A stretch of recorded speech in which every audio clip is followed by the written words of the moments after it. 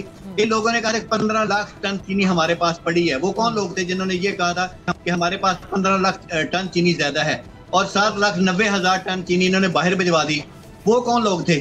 وہ پالیسی ساز ادارے کون تھے؟ وہ کون سے افسران تھے جنہوں نے یہ گارنٹی دی تھی کہ نہ ہماری چینی کے ریٹ بڑھیں گے نہ شارٹ فال ہوگا؟ آج چینی کے ریٹ بھی بڑھے ہوئے، آج شارٹ فال بھی ہے۔ تو اس میں یہ میں سمجھتا ہوں کہ اس کے بعد چینی یہ پرووائڈ نہیں کر سکے، آج تک ملوں سے لے نہیں سکے۔ اور جو کریک ڈاؤن ہے وہ صرف ریٹیلر کے اوپر کیا جا رہا ہے، جس میں ہراسمنٹ انتہا کی پھیلائی گئی ہے۔ اور میں کئی افسروں کے نام آپ کو بتا سکتا ہوں کہ جو اپنے تو نام ان کے کرپٹ افسران میں ہے، لیکن وہ تاجر برادری کے جتنے دشمن بنے ہوئے، عوام کے جتنے دشمن بنے ہوئے ہیں، تو ان لوگوں کی وجہ سے یہ جو چینی نہیں ہے یا چینی نہیں مل رہی، تو میں سمجھتا ہوں کہ اس میں براہ راست سرکاری افسران جو ہیں، انتظامیہ جو ہے، یہ انتظامیہ سے مسئلہ حل نہیں ہوا تو اپنی جو ناہلی ہے یہ عوام کے اوپر ڈالنا چاہ رہے ہیں اور ریٹیلر کے اوپر یہ اپنی ناہلی ڈالنا چاہ رہے ہیں۔ اور جب ہماری میٹنگ ہوئی تھی پچھلے ہفتے میں، 2 میٹنگز ہوئی، جس میں کیم کمشنر صاحب تھے پہلی میٹنگ میں، اور دوسری میٹنگ میں سیکٹری صاحب تھے، احسان بھٹا صاحب تھے، کیم کمشنر صاحب تھے، اے ڈی سی پی صاحب تھے، 3 بندے ایف بی آر کے تھے۔ تو میری کریانہ ایسوسیشن پنجاب نے یہ حامی بھری تھی کہ پورے پنجاب میں چینی ہم اٹھائیں گے اور عوام تک پہنچائیں گے بغیر ریٹ بڑھائے، بغیر کرپشن۔ اللہ کا شکر ہے کہ اس 4 گھنٹے میں مرکزی کریانہ ایسوسیشن پنجاب نے یہ انشور کروایا تھا کہ ہم چینی عوام تک پہنچائیں گے۔ میں گجر صاحب آپ کی طرف دوبارہ آتی ہوں، شہباز رانا صاحب کو یہاں پر ہم شامل کرتے ہیں گفتگو میں۔ شہباز صاحب، آپ اب بہت ساری چیزیں پبلک اکاؤنٹس کمیٹی میں سامنے پبلکلی ڈسکس ہو رہی ہیں، عوامی ایک رد عمل بھی ہمیں دیکھنے میں مل رہا ہے۔ کوئی احساس ذمہ داری کے فیصلہ کرنے والوں کو آپ کو نظر آتا ہے؟ کیونکہ شوگر ملز مالکان زیادہ تر حکومت کا حصہ ہیں، جس کی تفصیل اور جتنا انہوں نے منافع کمایا وہ ہم نے اپنے ناظرین کے سامنے رکھا ہے۔ کس کے اوپر ذمہ داری، کوئی آئیڈینٹیفائی کیا گیا ابھی تک کہ ذمہ دار کون ہے؟ جی بسم اللہ الرحمن الرحیم۔ پہلی بات میں سب سے یہ کہ اس وقت ہم بات کر رہے ہیں پاکستان میں چینی کی کوئی قلت نہیں ہے۔ جو نمبرز ہیں وہ یہ بتا رہے ہیں کہ ملک کے اندر سفیشینٹ سٹاکس ہیں۔ ہاں قلت ہو سکتی ہے اگر درآمد نہ ہو، اکتوبر میں جا کے اینڈ آف سپٹمبر اکتوبر آپ کو نظر آئے گی۔ اس وقت کم از کم ملک کے اندر اتنی چینی کے سٹاکس ہیں کہ کسی کو بھی بغیر کسی رکاوٹ کے، جو ایک پرائس ضرور ہائی ہے بٹ قلت کوئی نہیں، تو چینی مل سکتی ہے، پہلی بات۔ دوسری بات یہ آج سے چند دن پہلے جب یہ خبریں آنا شروع ہوئیں کہ یہ جو پرچون فروش ہیں ان کے اوپر کریک ڈاؤن ہوں گے، تو میں نے اس وقت بھی اپنے چینل پہ یہ بات کہی تھی کہ یہ ایک غلط طریقہ کار ہوگا کہ آپ جا کے ان چھوٹی چھوٹی دکانوں کے اوپر کریک ڈاؤن کریں۔ ذمہ داری بڑی واضح ہے، ذمہ داری یہ تھی ایکسپورٹ کی، یہ شوگر ایڈوائزری بورڈ کی، اقتصادی رابطہ کمیٹی کی، اور اس کے بعد پھر وفاقی کابینہ کی تھی۔ تو فیصلے اوپر سے ہوئے ہیں، اب اس کا خمیازہ جو ہے وہ اگر نیچے والی جو سپلائی لائن کے اندر لوگ بھگتے تھے، یہ ایک مناسب بات نہیں ہوگی۔ ہاں اگر کوئی ناجائز منافع خوری کر رہا ہے، اگر کوئی جو کریانے والا ہے اگر کوئی کہیں پہ وہ جان بوجھ کے قلت پیدا کرے باوجود اس کے کہ ملک میں چینی اویلیبل ہے، تو ضرور ایکشن ہونا چاہیے۔ بٹ اگر آپ اس کی کور کے اوپر جائیں تو کور اس کی جو ہے وہ تو وہی ہے، وہ تو فیصلہ جو تھا کہ 7.5 لاکھ میٹرک ٹن چینی جب برآمد کرنی تھی تو اس کو کرنا تھا، تو وہ آپ نے کر دیا۔ میں نے اس وقت بہت زیادہ لکھا اس کے اوپر، بولا بھی اپنے پروگرام میں کہ یہ فیصلہ آپ کو مہنگا پڑے گا، اور مہنگا ان کو پڑا۔ ذمہ داری نہ کبھی اس سے پہلے فکس ہوئی ہے نہ آئندہ فکس ہوگی۔ پبلک اکاؤنٹس کمیٹی کی جو آپ نے جس میٹنگ کا ریفر کیا، کل وہاں پہ اجلاس ہوا، یہ بھی آڈیٹر جنرل آف پاکستان کی طرف سے بتا دیا گیا کہ 300 ارب روپے کی جو منافع خوری ہوئی ہے سارے پروسیس کے اندر۔ انہوں نے تو یہ بات کل بتائی، میں نے کسی آرٹیکل میں یہ لکھا تھا۔ اب موٹا سا اسٹیمیٹ لگا لیں، اگر 130 سے 140 روپے کے درمیان چینی بک رہی تھی، اگر 200 روپے کے اوپر ہے آج، تو آن این ایوریج اگر 60 روپے فی کلو زیادہ منافع ہے، تو یہ اگر پر کے جی کے اوپر یہ اگر 1 روپے قیمت بڑھتی ہے تو 2.8 ارب کے حساب سے تو بڑا واضح ہو جاتا ہے. پھر جو ایکسپورٹ ہوئی ہے اس پہ 114 ارب روپیہ کما لیا گیا. تو جتنے بڑے یہاں پہ لوگ موجود ہیں سب اس میں اس کے بینیفیشریز ہیں. تو اس طرح کے معاملات اور وجہ یہی ہے شہباز صاحب آپ کو مسئلے کا کوئی حل اسی لیے نہیں نظر آتا کہ کرتا دھرتا حکومتوں کے اندر ہر بار شامل ہوتے ہیں. کسی کی بھی حکومت ہو کرائسس ہم ہر بار دیکھتے ہیں چینی کا. جی ایگزیکٹلی یہی وجہ ہے نا کہ اب اس کا حل بہت سمپل ہے. پاکستان میں اگر کسی چیز پہ شور پڑنا چاہیے تو وہ گھی کی قیمت بڑھنے پہ پڑنا چاہیے, گندم کی قیمت بڑھنے پہ پڑنا چاہیے. تو جب گھی اور گندم, اس کے بعد تیسری جو آپ کی جو پروڈکٹ ہے آپ کا رائس ہے, چاول ہے, یہ اسینشیل آپ کے پروڈکٹس میں آتے ہیں. گھی کے بغیر آپ کا کھانا نہیں بنتا. کھانے میں ہم گندم کھاتے ہیں یا چاول کھاتے ہیں. اگر ان کی پرائسز ایشو نہیں ہے تو پھر چینی کا کیوں ایشو ہے؟ یہ اس کا ایک بڑا سمپل حل ہے. حکومت اس دھندے سے باہر نکل جائے خدا را. جس طریقے سے انہوں نے پچھلے دفعہ شوگر کین کی قیمت, گنے کی قیمت کو ڈی ریگولیٹ کر دیا, سب اوپر سے یہ چینی کی قیمت کو بھی جب ڈی ریگولیٹ کر دیں گے سارا جھگڑا ختم ہو جائے گا. ٹھیک ہے. یہ حافظ صاحب اب اس وقت یہ جو سٹاک کی بات کر رہے ہیں شہباز صاحب چینی کا, وہ کہتے ہیں کہ وہ وافر موجود ہے. آپ اس پہ کیا کہیں گے؟ ساتھ ہی جو منافع خوری کے اور جو ذخیرہ اندوزی کے الزامات لگ رہے ہیں اس کے حوالے سے کیا کہیں گے؟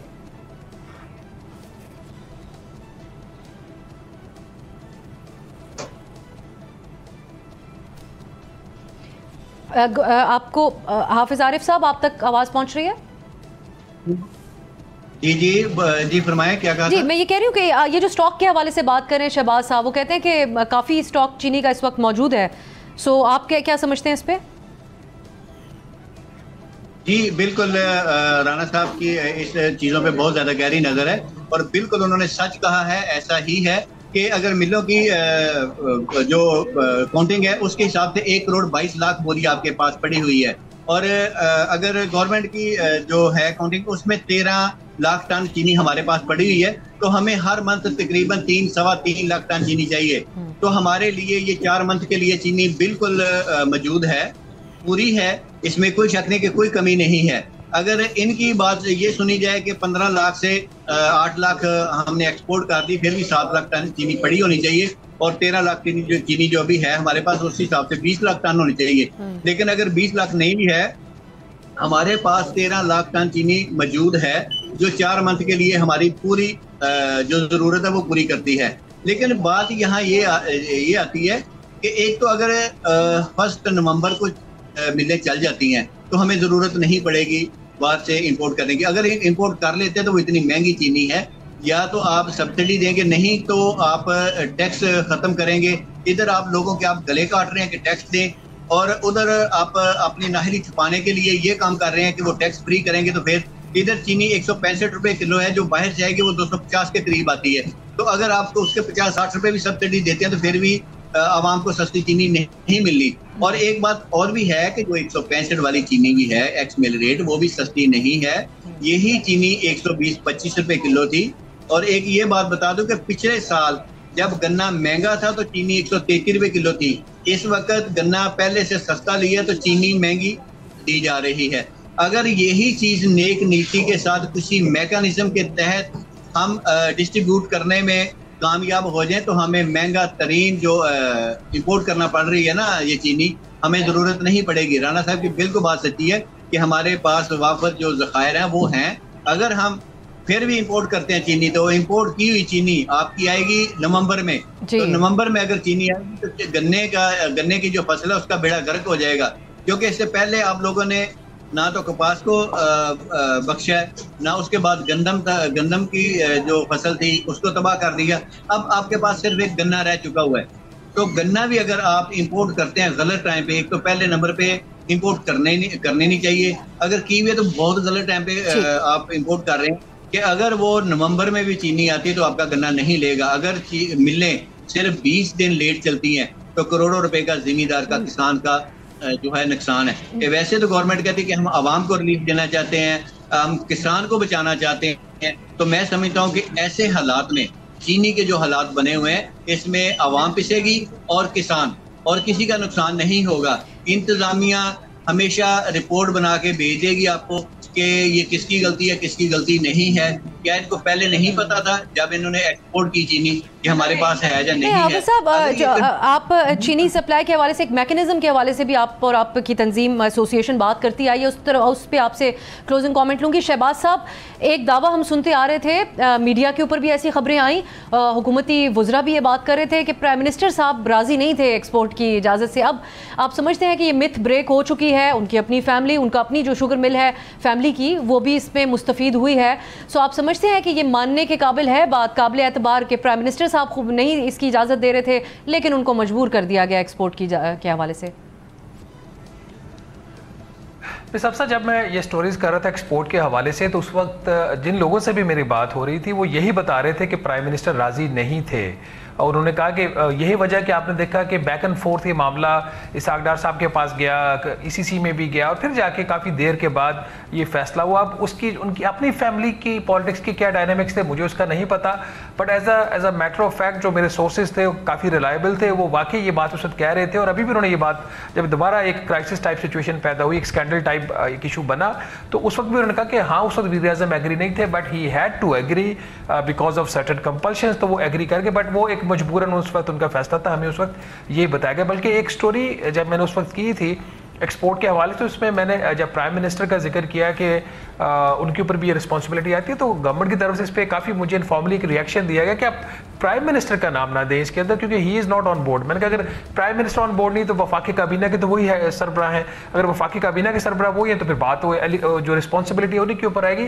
Some how that was a fact. لیکن چونکہ ایک فیصلہ ہو گیا, جب فیصلہ ہو کے اس کی ایکسپورٹ ہوگی, تو as a chief executive of the country, as prime minister of Pakistan, it was his responsibility کہ انہوں نے یہ فیصلہ کیا.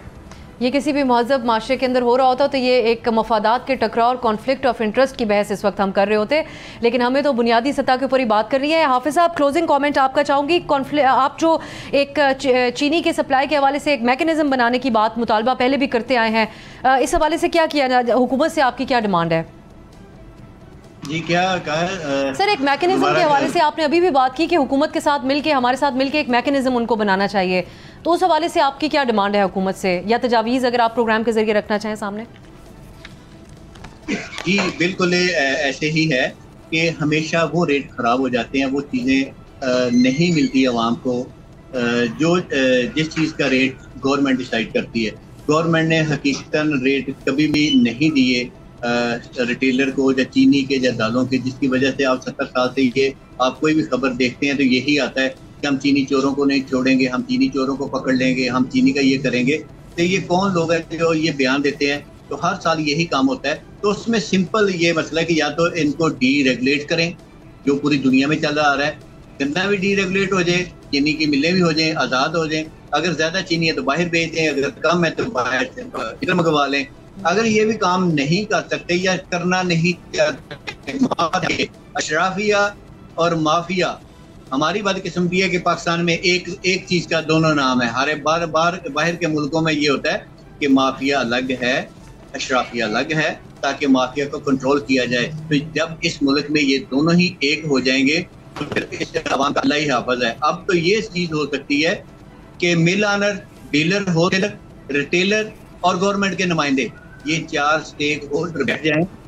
یہ آخری میں جو آپ بات کر رہے ہیں یہ اب تک نہیں پہنچ پائی, لیکن حافظ عارف گجر صاحب بہت بہت شکریہ, آپ نے تجاویز بھی ہمارے پہنچائی حکومت تک. شہباز رانا صاحب ہمارے ساتھ شامل تھے اس پروگرام میں, بہت بہت شکریہ آپ دونوں کا. ناظرین, آپ نے گفتگو سنی. کریک ڈاؤن اگر کرنا ہے تو اصل ذمہ داروں کے خلاف ہونا چاہیے, انصاف کے تقاضوں کو مد نظر رکھنا چاہیے, بالخصوص ریٹیلرز کے خلاف جو اس وقت ایکشن لیا جا رہا ہے. یہی ڈیمانڈ حافظ گجر صاحب نے بھی اس پروگرام کے ذریعے کی. ایک بریک کی طرف جاتے ہیں, بریک کے بعد ہم ملکی سیاست کے حوالے سے بات کریں گے.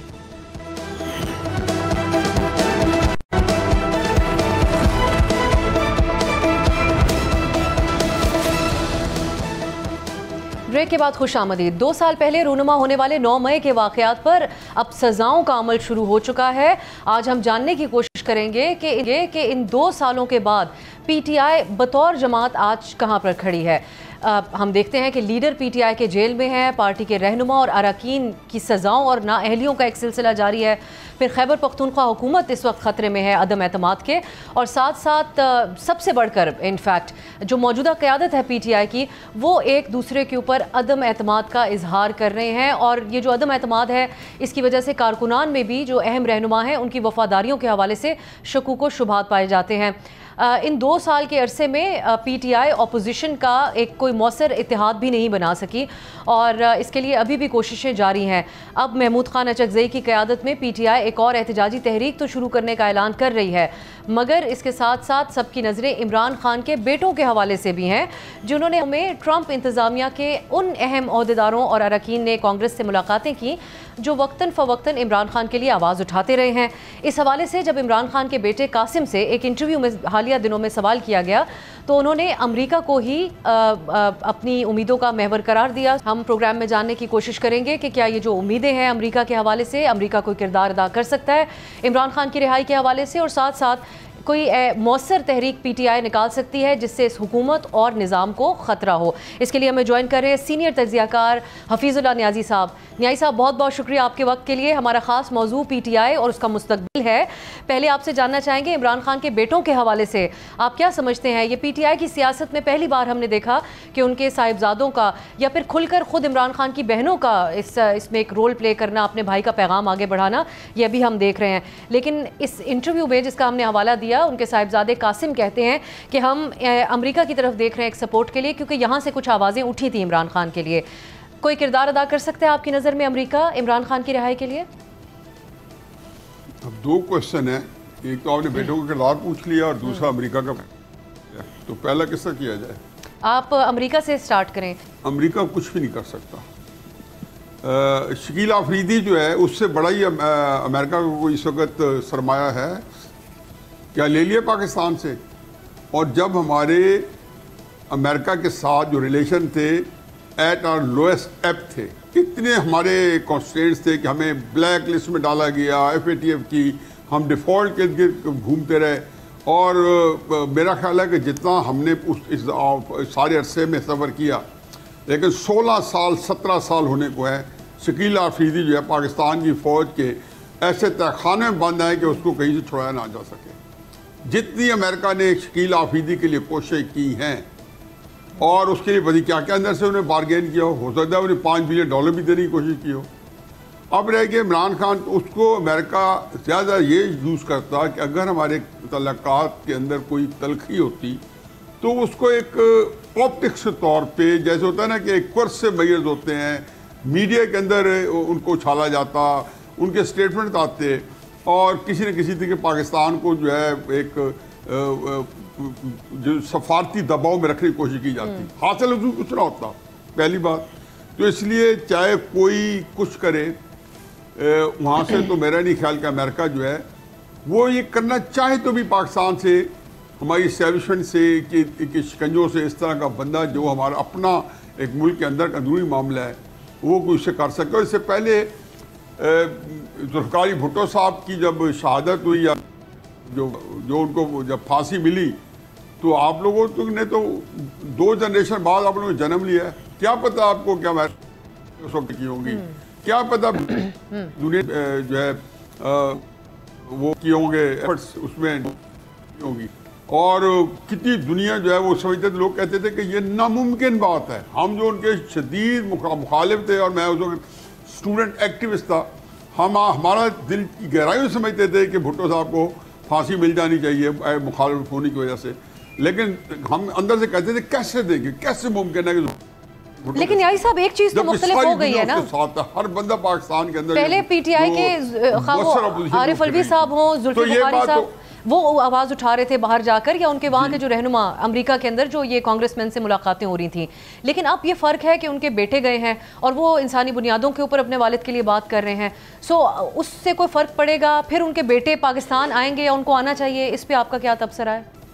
نہیں، میں دیکھ رہا ہوں دوسری طرف میں بعد میں آتا ہوں، وہ ایک اور بالکل ایک پیرائے میں سوال ہے کہ ان کو پاکستان آنا چاہیے نہیں آنا چاہیے۔ میں اس کو دوبارہ پھر ایک جملہ کہتا ہوں کہ اصل کرائسس یہ جو انسانی حقوق ہیں، غزہ کے اندر انسانی حقوق نظر نہیں آ رہے نا امریکہ کو، تو یہ ایک ریلیٹو ٹرم ہے.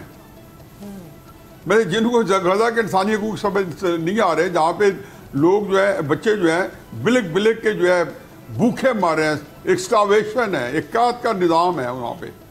تو وہاں پہ آپ شکیل آفریدی کی میں نے مثال دی ہے. تو آپ جس اینگل سے مرضی آئیں, انسانی اینگل تو وہ امریکہ ان کے اپنے جو ساروں نے بتا دیا نا, اسحاق ڈار سے کوشچن کیا تو اس نے کہا جی آپ نے اس کو رکھا ہوا ہے. اس نے کہا جی آپ نے عافیہ کو رکھا ہوا ہے. اگر ہمارا کورٹ سسٹم فلاڈ ہے تو آپ کا کورٹ سسٹم کون سے کوئی اچھا ہوگا؟ آپ کا ڈیو پروسیس جو ہے پورا ہوا ہے تو ہمارے یہاں یہ نیائی صاحب جو موازنہ ڈار صاحب نے کیا ہے عمران خان کا عافیہ صدیقی کے ساتھ, آپ ڈار صاحب کی طرف سے اس موازنے سے اتفاق کرتے ہیں جو انہوں نے یہ کمپیریزن ڈرا کیا ہے عمران خان اور عافیہ صدیقی؟ نہیں, یہ نہیں کیا آپ نے. آپ پہلے سوال تھا میں اس سے دیکھو ان کے پاس جو الفاظ کا جو ہے چناؤ, اس کو آپ اب کیا جواب دیتے؟ انہوں نے ان کو یہی جواب, انہوں نے کہا جی عمران خان نہیں چھوڑا جا سکتا. انہوں نے کہا جی اس کو آپ نے ہماری عدالتوں سے سزا دی ہے. اور آج جیسے ایک عافیہ کو آپ نے ایک جو ہے سزا دی ہے, جو ان کا مطلب یہ تھا کہ وہ بالکل کوئی اس میں کوئی کانٹینشن ایشو نہیں تھا, قطع نظر اس کے تحریک انصاف والوں نے ایک فکرہ نکال کے کہاں پہنچا دی ہے. لیکن عملاً جو ہے اس سے بہتر ادا ہو سکتا جیسے ان کا مطلب بالکل صاف تھا. وہ اگر کوئی بندہ میخ نکالنے والا نہ ہو تو صاف پتہ ہے. لیکن ہم ایک اور بحث میں الجھ جائیں گے. آپ اس کو آ جائیں گے جی, میں نے آپ کو صرف ایک مثال دی ہے کہ امریکہ کو جتنا امریکہ نے شکیل آفریدی کے لیے تن من دھن لگایا ہے, میرا خیال ہے کہ جتنے انہوں نے بیک چینل انہوں نے استعمال کیے ہوں گے, کیا کچھ انہوں نے جتنا نہیں کیا ہوں گے. وہاں سے اغوا کرنے کی کوشش کی ہوگی, جیلیں توڑنے کی کوشش کی ہوگی, شکیل آفریدی کے لیے انہوں نے کیا اقدام نہ اٹھائے ہوں گے. یہ تو رکھیں ایک طرف. دوسرا آ جائے جی عمران خان صاحب کے بچوں نے پاکستان آنا یا نہیں آنا.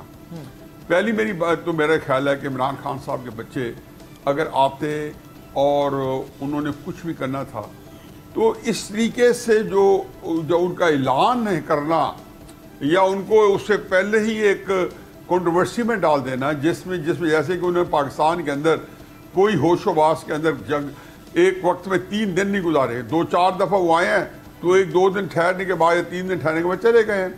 اور وہ بھی انہیں خاص کوئی ایک آدھ فنکشن میں آئے ہوں گے اور چلے گئے ہوں گے.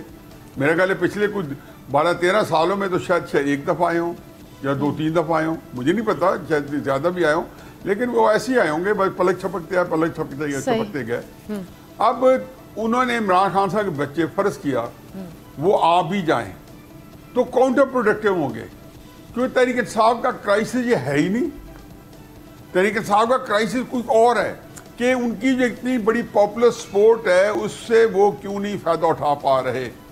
تو کہیں نہ کہیں ان کی حکمت عملی میں سکم ہے. آخر اسی کو جو حکمت عملی کی طرف ہی آپ کو لے کر آتا ہوں. بلبلہ انگیز قیادت ہے, میں بار درجنوں دفعہ کہہ چکا ہوں کہ نیائی صاحب جو آپ نے بات کی میں آپ کو اسی طرف لے کر آ رہی ہوں لاہے عمل کے حوالے سے اور حکومت کے حوالے سے. میں چاہتی ہوں آپ ایک جائزہ لیں ذرا حکومت کے حوالے سے کہ یہ ایک نظام کتنا اس وقت اس کی کیا ضمانت ہے, کیونکہ ایک تو یہ ایک ممکنہ احتجاج کی بات ہی ہے ابھی پی ٹی آئی کی, لیکن کیا حکومت کو کسی بھی طرح سے کوئی خطرہ محسوس کرنا چاہیے, کیونکہ حکومت بھی بہت پرووک کرتی ہے پی ٹی آئی کو بار بار کہ آپ لوگوں کو باہر نہیں نکال پاتے, تو کوئی ایسا سینٹیمنٹ لوگوں کا چھیڑ دیا جائے جس کی وجہ سے وہ باہر نکلیں, کیونکہ ہم نے دیکھا ابھی ایک شوگر کرائسس ملک میں چل رہا ہے, پیٹرولیم پرائسز کی حوالے سے لوگوں میں جذبات پائے جاتے ہیں, اور اس میں اس سب کے ساتھ ملا کر سہیل وڑائچ صاحب نے حالیہ دنوں میں ایک کالم بھی لکھا جس کے اندر وہ کہتے ہیں کہ جو طاقتور حلقے ہیں وہ بالخصوص انہوں نے نام لیا خواہ وہ صدر مملکت ہوں یا شہباز شریف صاحب کی کیبنٹ, اس کی کارکردگی سے خوش نہیں ہیں, لیکن انہوں نے اکتفا کیا ہوا ہے اس نظام کے اوپر کیونکہ آپشن دوسرا کوئی نہیں ہے. تو حکومت کے لیے اتنے اطمینان کا موقع ہے یا ان کو بھی تھوڑا گھبرانا چاہیے؟ دیکھیں جی, سہیل وڑائچ صاحب تو ہمارے بہت پیارے چھوٹے بھائی ہیں, اس صدی کے سب سے بڑے دانشور ہیں, تو اس لیے اب میں ان کی شان میں کیا قصیدے پڑھوں. یہ اسٹیبلشمنٹ ہیں جو اس وقت اگر انہوں ایک پیج پہ ہے شہباز شریف کے ساتھ تو کوئی ان کے پاس چوائس نہیں ہے, کوئی احسان نہیں کر رہی, وہ اب سب سمجھنے کی کوشش کریں. مطلب میں ایک پولیٹیکل اینالسٹ ہوں تو میرے دماغ میں یہ بھی تو آنا چاہیے نا, اسٹیبلشمنٹ کے پاس چوائس کیا ہے. عمران خان کو نکالا تو چوائس تھی, پہلے دن ہی سے شہباز شریف صاحب ان کے 2 زانو بیٹھے تھے, ان کے سامنے جو ہے بلکہ سامنے جو تھے ان کے